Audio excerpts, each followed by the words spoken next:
The salt air hit me like a slap as the taxi rattled to a stop on the dusty road overlooking the Andalusian coast. Faith's laughter echoed from the villa's terrace, but it was the stranger's voice, low, gravelly, cutting through the chatter like a knife, that froze me in place. "You look like you've seen a ghost, kid. Or maybe you're the ghost." I turned, and there she was, Taylor, Faith's aunt, leaning against a sun-bleached stone wall, cigarette dangling from her lips, eyes like storm clouds over the Mediterranean, pulling me into a world I didn't know I was starving for. I wasn't supposed to be here, not really. Faith had dragged me along on this impromptu family trip to Spain like I was her +1 to some grand adventure. A way to escape the grind back in Brooklyn.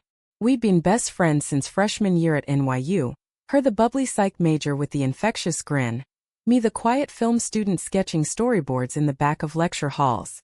"Come on, Alex," she'd begged over late-night tacos. "Mom's villa in Ronda is straight out of a movie. Sunsets that'll make you cry, paella that'll make you sin. And Aunt Taylor's cooking the ribs, trust me, you'll thank me."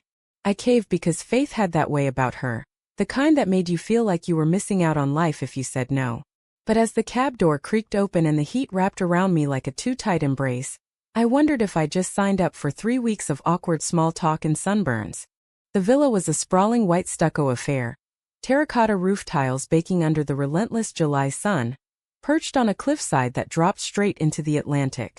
Palm fronds rustled in the breeze carrying hints of jasmine and sea spray, and the air hummed with the sizzle of the grill. Faith's family was scattered across the terrace.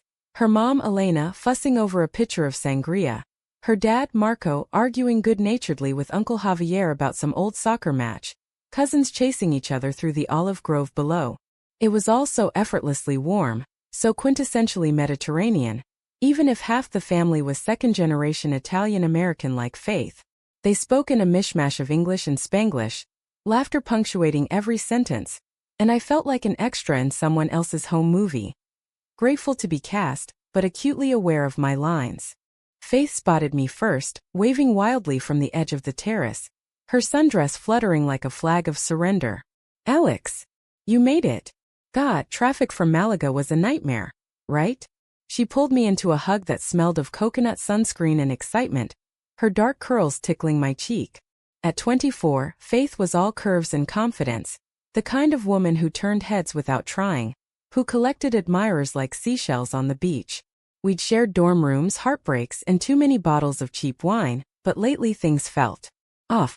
She was dating this guy, Ryan, back home. A finance bro with a jawline sharper than his spreadsheets, and she'd been distant, scrolling through her phone during our hangouts, laughing at texts I couldn't see. "He's just busy," she'd say, but I knew better. Still, I pushed it down like always. "Friends don't pry." "Come meet the clan," she said, linking her arm through mine and steering me toward the grill. Smoke curled up in lazy spirals, carrying the smoky tang of charred meat and garlic. That's when I saw her. Taylor. Faith's aunt, but not like any aunt I'd imagined. She was in her early 40s, I guessed, tall and lean, with the kind of sun-kissed skin that spoke of years under open skies.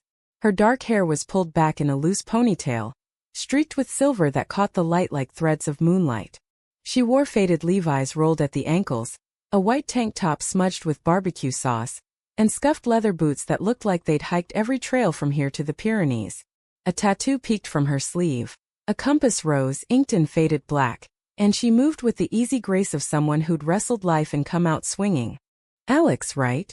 Her voice was the one I'd heard, that gravelly timbre wrapping around my name like smoke. She wiped her hands on a dish towel slung over her shoulder and extended one to me. Her grip firm, callous from God knows what gardening? Guitar strings? "Faith told me about you. The artist with the killer eye." Her eyes were hazel, flecked with gold, and they held mine a beat too long, like she was reading the fine print on my soul. I mumbled something about loving her ribs already. Heat creeping up my neck that had nothing to do with the sun. Faith rolled her eyes, swatting Taylor's arm. "Ignore her, Alex. Aunt Tay's the family storyteller. Always dramatizing. Remember that time she swore the ghost of Lorca haunted the villa?" Laughter rippled through the group, but Taylor just smirked, flipping a rack of ribs with tongs that gleamed like extensions of her arms. "Ghosts are real, kiddo. You just gotta listen for 'em." The afternoon blurred into a haze of plates piled high with patatas bravas, chorizo skewers, And those ribs, fall off the bone tender, slathered in a sauce that was equal parts sweet and fire. We ate on mismatched cushions scattered across the terrace, the ocean crashing below like applause. Stories flowed like the sangria. Elena recounting how she and Marco met at a flamenco bar in Madrid. Javier demonstrating a ridiculous dance that had everyone in stitches. Faith was the sun at the center, pulling me into photos, feeding me olives from her fingers, her touch light and familiar. But every so often my gaze drifted to Taylor, who sat a little apart, nursing a beer and sketching idly on a napkin, abstract lines that twisted into something resembling waves crashing against cliffs. As the sun dipped toward the horizon, painting the sky in strokes of orange and pink, Faith's phone buzzed incessantly. She glanced at it, frowned, and excused herself to the villa's shadowed interior. "Ryan," she whispered to me, as if it were a dirty secret. I nodded, forcing a smile, but inside something twisted. Ryan. The guy who'd ghosted her for weeks last month, only to reappear with apologies and flowers. The guy who made her question her worth in ways I hated watching. I wandered to the terrace's edge, leaning on the wrought iron railing, the wind whipping my hair across my face. The sea stretched out endless, a mirror to the chaos in my chest. I'd come out in college quietly to Faith first. She'd hugged me tight, said it changed nothing, everything. But dates had been few, fleeting things with baristas and barhoppers who fizzled out like cheap sparklers. Lately, I'd caught myself staring at women in crowds, wondering what it would be like to hold someone who saw me. Really saw me.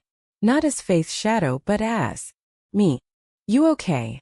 Taylor's voice startled me, close enough that I could smell the faint cedar of her cologne mixed with smoke. She leaned beside me, elbows on the rail, staring out at the same horizon. Up close, fine lines etched the corners of her eyes, laugh lines or worry lines, I couldn't tell. "You look like you're carrying the weight of the world down there." I laughed, a brittle sound. "Just jet lag. And maybe one too many glasses of that sangria." It was a lie and she knew it. Her shoulder brushed mine, accidental but electric, sending a shiver down my spine despite the warmth. "Faith's got that effect," she said softly, not looking at me. "Pulls you in then leaves you hanging. Always has."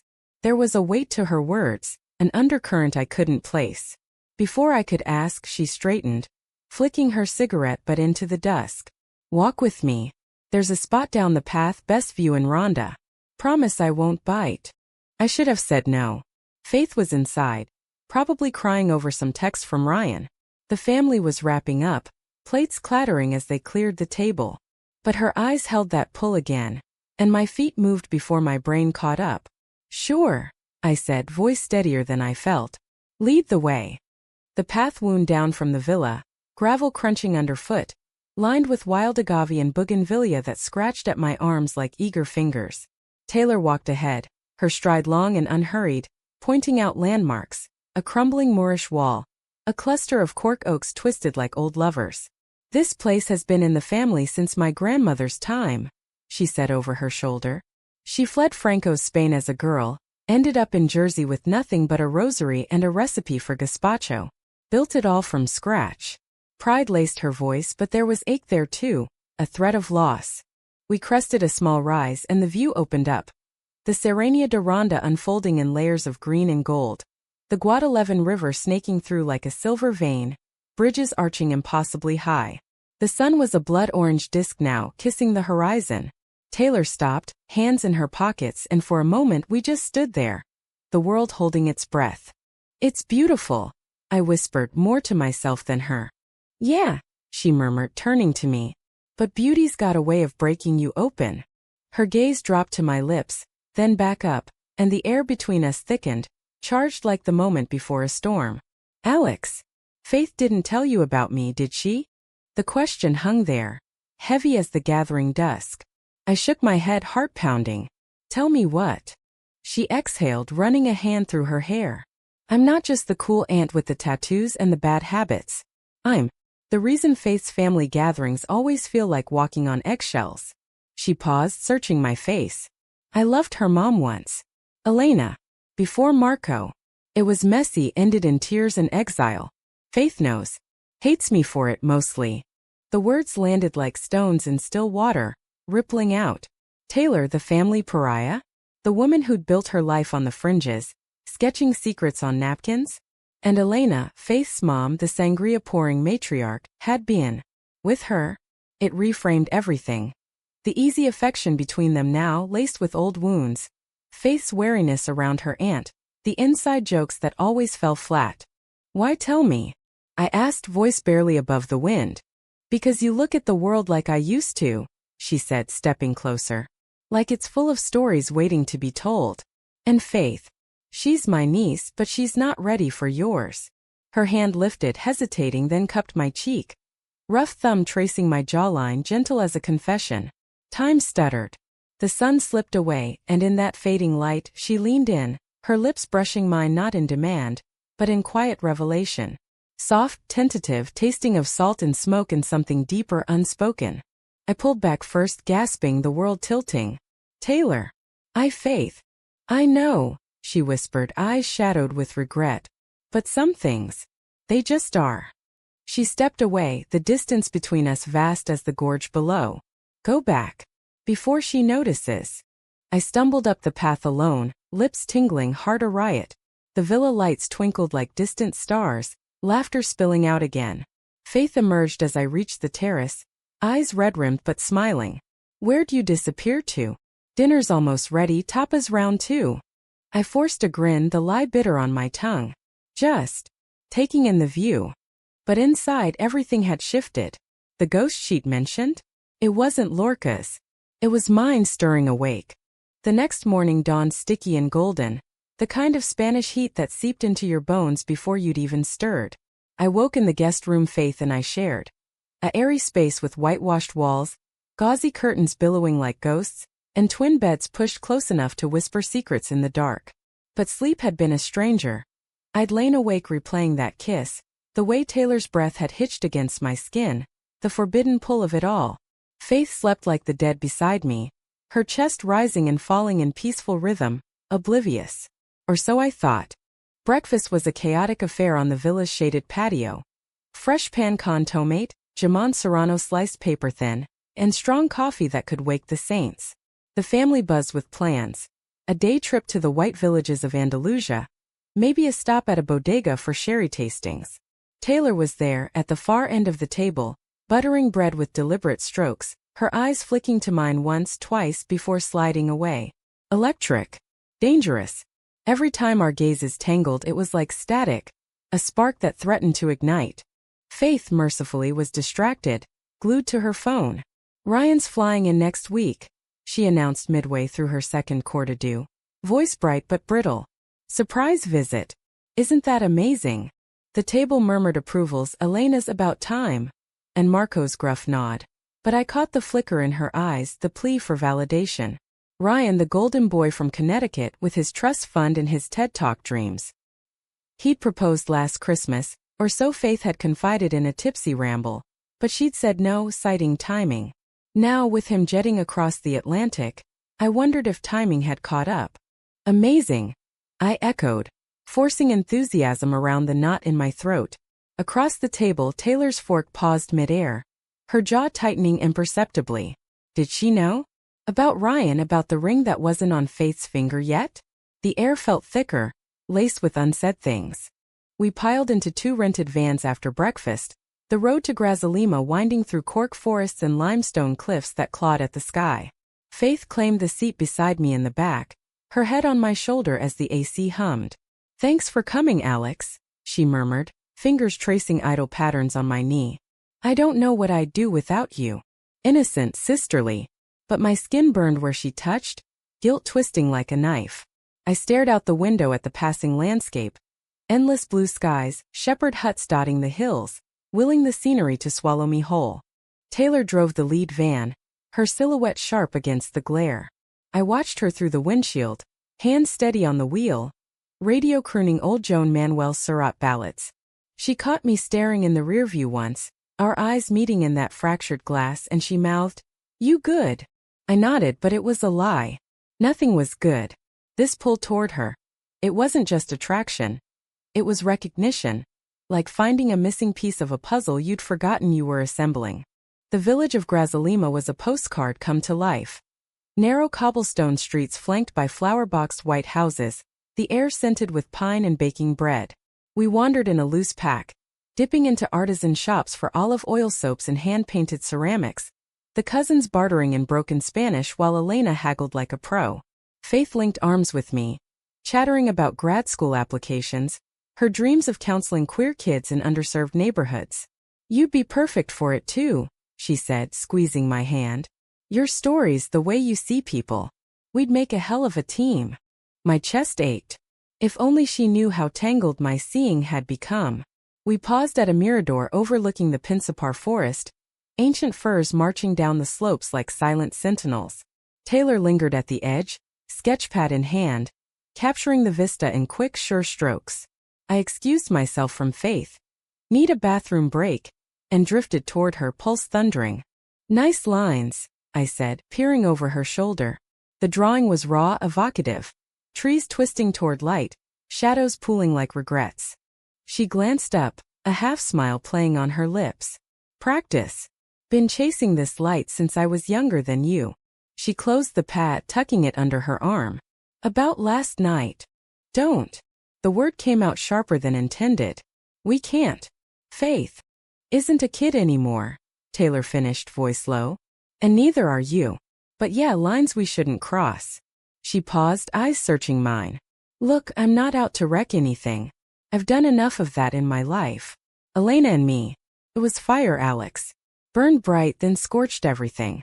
I left for California, built a life as a photographer, weddings, portraits, the occasional National Geographic gig. But the what-ifs, they follow you." I swallowed hard. "What ifs like this?" Her laugh was soft, rueful. "Like this." She reached out, not touching but close enough I felt the heat of her.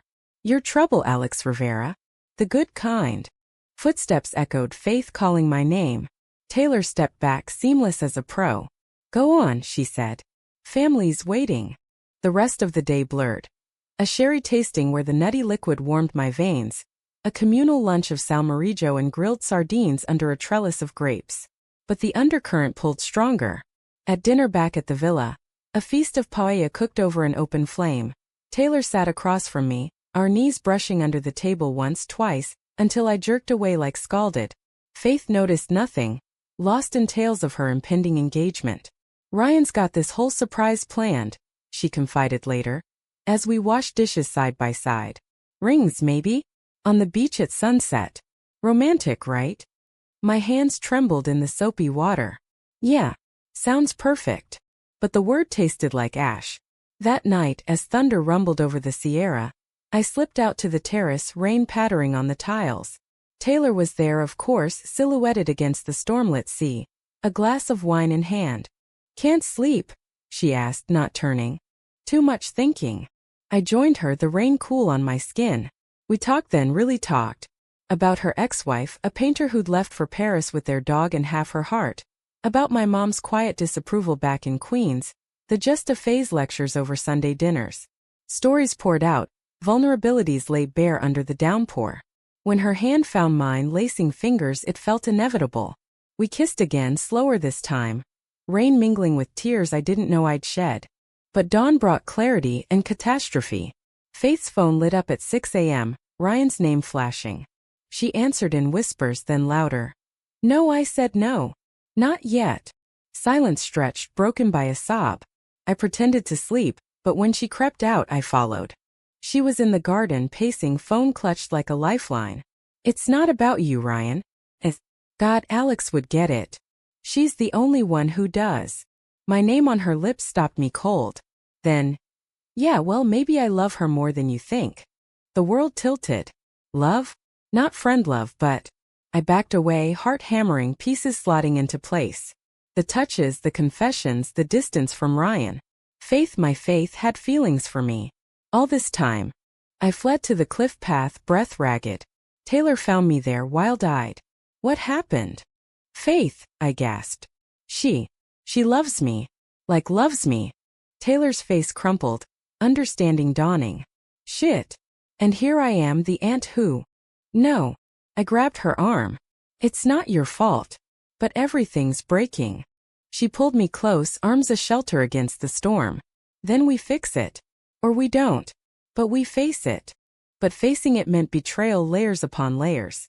Faith's secret, my stolen moments with Taylor, the family web we'd snagged in. As the sun climbed, casting long shadows, I wondered if any of us would emerge whole. The revelation hung over the villa like the humid aftermath of the storm, everything slick and unsteady. By midday, the family had scattered, Elena and Marco to Seville for a market run, the cousins to the beach with coolers of Estrella. Faith and I were left to navigate the wreckage alone, the air between us thick with unspoken accusations. She avoided my eyes during lunch, picking at a salad of figs and goat cheese, her usual chatter reduced to monosyllables. I wanted to confront her, to spill it all, the kiss with Taylor, the confusion churning inside me, but fear glued my tongue. What if I lost her? The friend who'd been my anchor through coming out, through the string of awkward dates and the quiet nights when loneliness clawed too deep? Tell me what's wrong, I finally said as we cleared the table, the clink of plates a fragile barrier. The terrace overlooked the now calmed sea, waves lapping gentle as apologies. She froze, fork in hand. Nothing. Just Ryan stuff.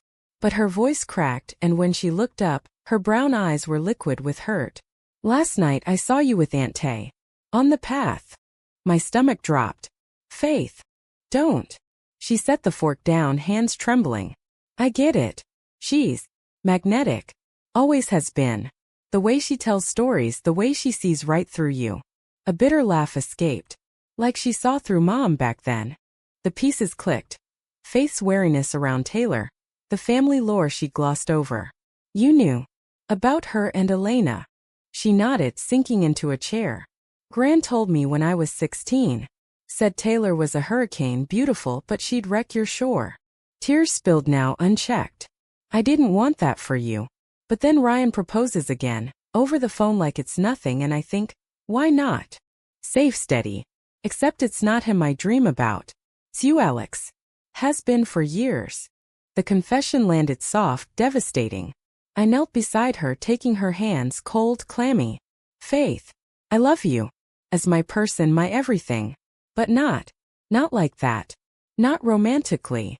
The words hurt, carving out space I'd ignored. She'd been my safe harbor, but Taylor. She was the horizon, vast and terrifying. Her face crumpled. God, I knew it. The way you look at women in coffee shops, the sketches in your journal. Thought maybe. If I waited. She pulled away, standing abruptly. I need air.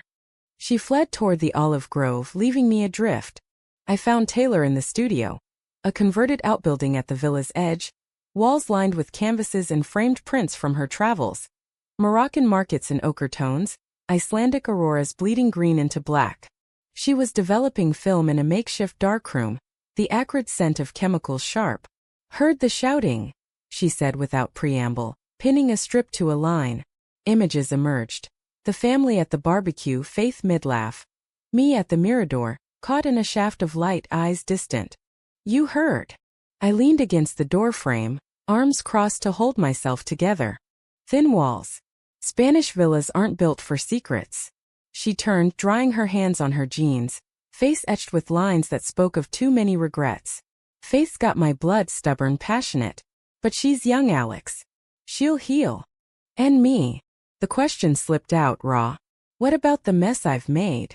Taylor crossed the room in 3 strides, stopping inches away. Messes are where the good stories live. Her hand cupped my neck, thumb stroking the pulse point that fluttered wild. We kissed then, not tentative but fierce, a collision of need and fear. Her lips were warm, insistent, tasting of darkroom tang and the faint bitterness of truth. I melted into her, hands fisting her shirt, the world narrowing to the press of her body, solid and real. But reality intruded. A car engine rumbling up the drive. We broke apart, breathless. Family's back, she murmured, forehead against mine. Act normal. Normal was impossible. Dinner that night was a strained symphony. Elena's gazpacho savored in silence, Javier's jokes falling flat. Faith picked at her food, eyes red, excusing herself early. I volunteered for cleanup, anything to escape the scrutiny. Taylor helped, our hands brushing over dishes, silent signals passing like Morse code. Later, under a canopy of stars that blanketed the terrace, I slipped out for air. Taylor was waiting, 2 glasses of Rioja in hand. We sat on the low wall, legs dangling over the drop, the night alive with cicadas and distant waves. "Tell me about California," I said, needing the distraction. "Why come back now?" She sipped her wine, stars reflecting in her eyes. "Elena called. Said Faith was spiraling the Ryan thing the trip. Thought I could play peacemaker." A wry smile. Famous last words. "And me? Part of the plan." "Hell no." Her laugh was low, genuine. "You were the wild card. The one who made me remember why I picked up a camera in the first place. To capture the light in someone's eyes when they see you." We talked until the wine was gone, stories weaving us closer. Her first love, a rodeo girl in Montana summers. My abuela's tales of Cuban revolutionaries over cafecito. Vulnerability bred intimacy, and when I leaned into her, she held me, chin resting on my head.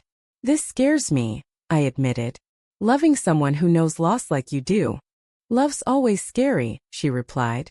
"But it's the only thing worth the fear." The next days were a delicate dance.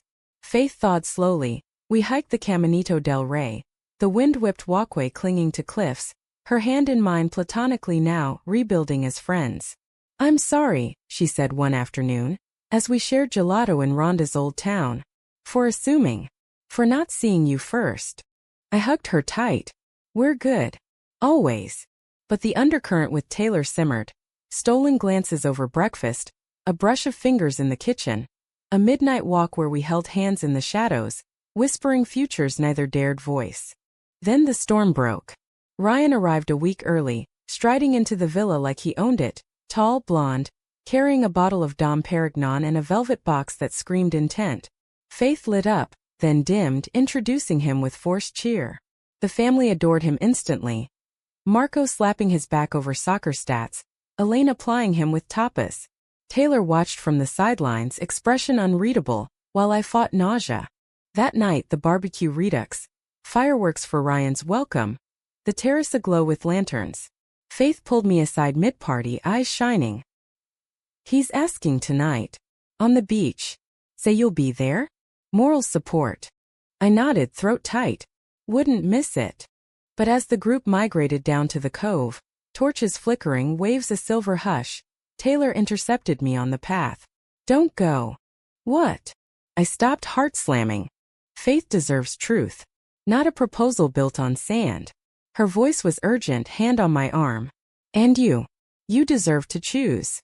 Voices echoed below. Ryan's laugh, Faith's reply. Panic surged. "Taylor, I." She kissed me then, desperate, pouring everything into it. The what-ifs, the nows. Footsteps crunched. Faith rounded the bend, Ryan trailing. Time fractured. Faith's face, shock then shattering pain. "Alex? Ante." Ryan's confusion. "What's going on?" Betrayal triplefold. Niece seeing aunt with her best friend. The family secret exposed anew. My own heart laid bare. Faith fled, sobbing, Ryan chasing.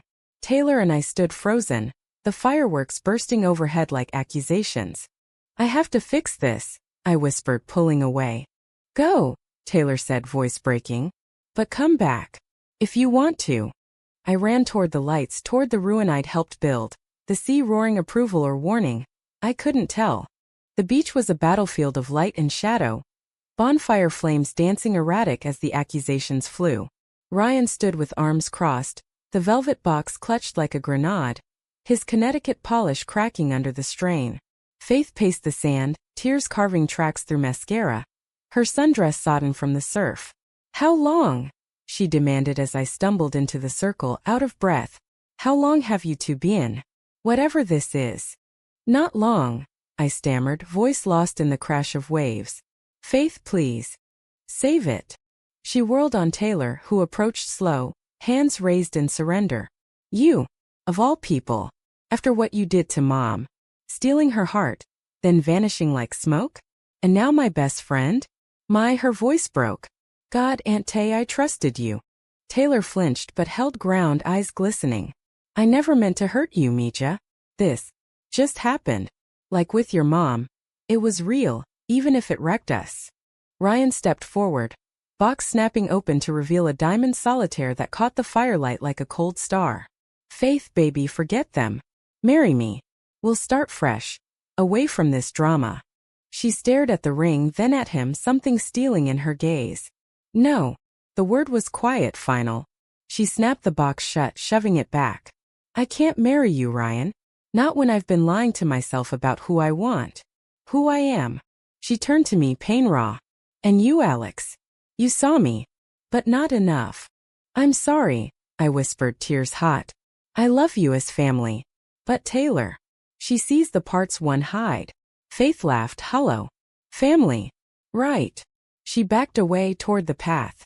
Don't follow me. The family converged then. Elena's gasp, Marcos bellowed. What the hell? But Faith waved them off, vanishing into the night. Ryan hurled the box into the surf, cursing, before storming to the villa. Taylor reached for me, but I stepped back. I need space. Dawn found me on the cliff path, the one where it started, sea mist cloaking the world in gray. Taylor joined me hours later, coffee in hand, her face haggard. She left at first light. Packed a bag, took the early train to Madrid. Elena's with her. I nodded, numb. And Ryan? Gone too. Flew out at dawn. She handed me the mug, our fingers brushing, comfort, not spark. The family's in pieces. Blaming me mostly. Elena. She looked at me like I was 20 years younger, knife in hand again. Guilt crashed over me. This is my fault. I crossed the line. No. Taylor's voice was firm. We both did. But fault's a dead end. Faith'll come around. She's got fire, that one. Needs time to burn it clean. We sat in silence, the sun piercing the fog, gilding the waves. Days blurred after that. The villa emptying, relatives departing with stiff hugs and averted eyes. Elena lingered longest, confronting Taylor in the studio. I eavesdropped from the garden, voices low, laced with old hurts. You always take what isn't yours, Elena said, not unkindly. But Alex. She's not me. Don't break her like you broke us. I won't, Taylor replied, voice steady. Because I'm not running this time. Elena left with a nod, a tentative bridge rebuilt. Faith texted once. In Barcelona. Thinking. Don't hate me. I replied, never. Love you always. No response, but it was enough. 2 weeks in, as my flight loomed, Taylor drove me to Malaga airport, the road a ribbon through sunburnt hills. Stay? She asked at the terminal, hand on the gearshift. Or Brooklyn? I hesitated, heart torn. Both. For now. We kissed goodbye, soft, promising. Then I walked away, boarding pass crumpled in my fist. Back home, autumn painted Brooklyn in rust and gold. The city a balm to my frayed edges. I threw myself into work. Storyboards for a short film about fractured families. Inspired by Rhonda's Gorgeous. Faith called a month later, voice tentative over the line. Therapy, she said. Turns out I'm bi, and Ryan was a safety net. But you and Tay. I get it now. Just be happy. We met for coffee the next week. Awkward hugs turning to laughter over shared scars. Aunt Tay's good for you, she admitted. She needs someone who'll make her stay put. Taylor visited in December, her camera slung over shoulder, capturing Christmas lights in the village. We built slow. Dinners in my tiny apartment, walks along the High Line, her stories filling the spaces between. No grand gestures, just quiet choices, hands held in crowded subways. One spring evening, as cherry blossoms rained petals on Washington Square, she proposed, not with a ring but with a photo. Us on that cliff, wind-tousled, eyes locked. Marry me? She asked, voice gravel and grace. Not to own you but to walk with. Yes, I said, and it felt like coming home. Faith walked me down the aisle a year later, in a small ceremony by the Hudson, family mended if scarred. Elena toasted with sangria smuggled from Spain. Cousins danced to flamenco remix with Springsteen. Taylor and I exchanged vows under a chuppah borrowed from a rabbi friend, promising not perfection but presence. Life isn't a straight path, especially not in love. We moved to a loft in Red Hook, her darkroom in the spare room, my scripts scattered on the kitchen table. Faith visited often, dating a barista named Sophia now, her grin brighter. Some wounds linger, the what-ifs of Spain, the ghosts we carry, but they've taught us grace. In the end, it's not about avoiding the storm. It's about finding someone to weather it with, hands clasped, eyes on the horizon. And in Taylor's gaze I see my story reflected. Not ended but endlessly unfolding.